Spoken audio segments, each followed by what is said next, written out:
فاسألوا أهل الذكر إن كنتم لا تعلمون.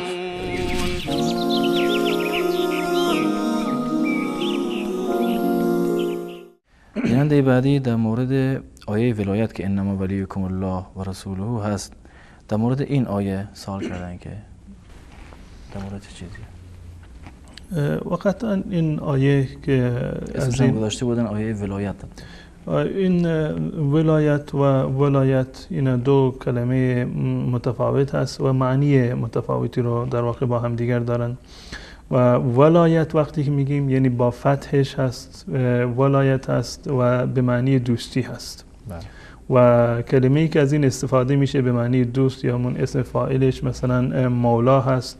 یا ولی هست که معنی مفعولی رو هم داره، یعنی این که کسی که با یکدیگر دوست باشند و موالات هست و به معنی دوستی هست. اما از ولایت باشه به کسر باشه به معنی امارت هست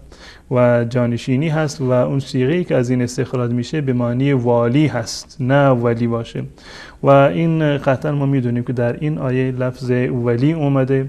انما ولیکم الله، این دلالت بر ولایت دارد، یعنی به معنی دوستی هست و به هیچ عنوان نمی شود از این بحث امامت سیدنا علی رضی الله تعالی عنه را در واقع استنباط کرد. و خود همین که ما بنگریم در اصل قضیه که امامت سیدنا علی رضی الله تعالی عنه اگر قوی ترین دلیلش این باشه، پس بنابراین این ولایت و امامت سیدنا علی رضی الله تعالی عنه واقعا دلیل نداره. اگر قوی ترین دلیلش این باشه که از این به مشکل می شود که ما ولایت رو برداشت بکنیم، امامت و رهبری رو برداشت بکنیم، پس بنابراین این امامتی که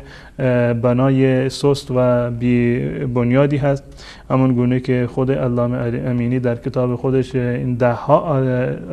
معنی رو ذکر کرده، 27 معنی رو ذکر کرده که هیچ یک از این معنی ها به معنی امیر، به معنی خلیفه، به معنی جانشین نیست. و در این باره ما در جلسات که در مورد آیه ولایت بود و